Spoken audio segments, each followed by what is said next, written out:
reasons, it's a perfect space to write in on a Sunday evening. The message on my phone states simply, Osama bin Laden dead. It's from a friend in D.C. who works in the personnel office of the Obama administration, and it prompts me to gather my things and find a place with a live feed.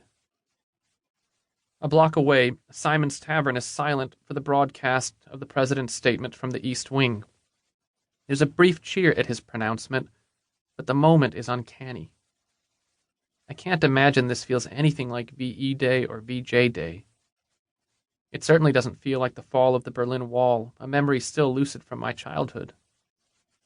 It feels less like a moral victory than like witnessing an execution.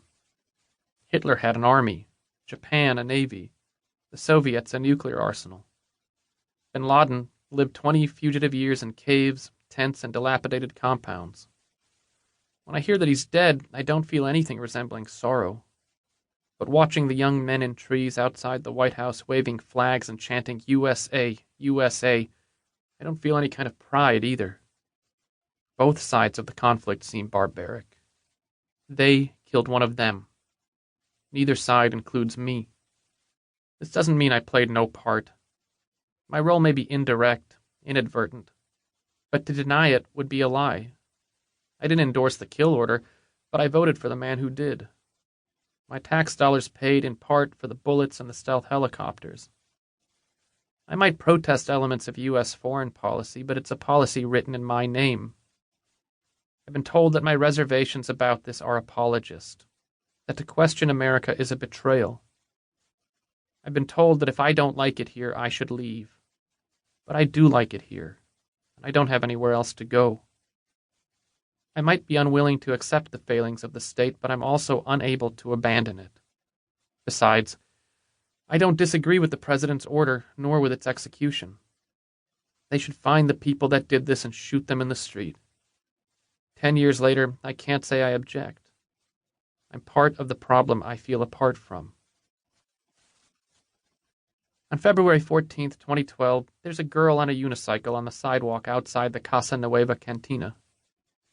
She's wearing the brown leather jacket of a bombardier and wobbling past me up the easy slope of State Street. How effortless she makes it to indict her as a symbol of our excesses. How gleefully she rides through a world inhabited by tyrants conducting their manifold brutalities. Adorno says to write poetry after Auschwitz is barbaric.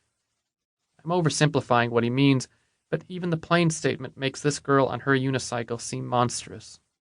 Ditto the hot dog shack across the road, the tanning salon, the drunks in the barroom beside it.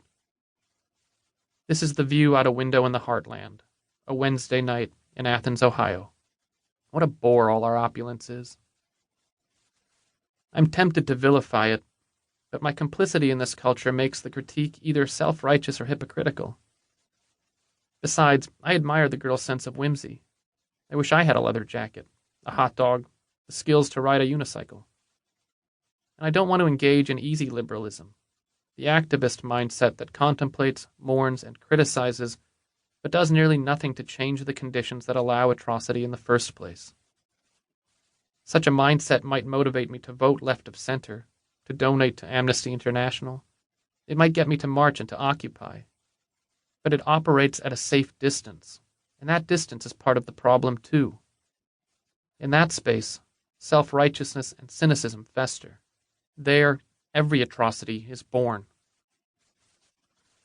When we speak in the days that follow that second act of lethal efficiency, 30 or so commandos, 1 dog, 2 helicopters, and alien airspace, a spectacular mission ending in under 40 minutes with a bullet to bin Laden's eye, my friend expresses the same thing he did 10 years earlier.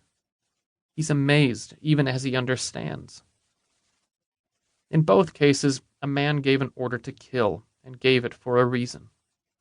In both moments, that man viewed himself not as a murderer, but as an executioner. Both delivered justice, and both employed a similar logic. A. They came into our country and treated us like dogs. B. We should find the people that did this and shoot them in the street. C. Now they know what the dogs can do to them.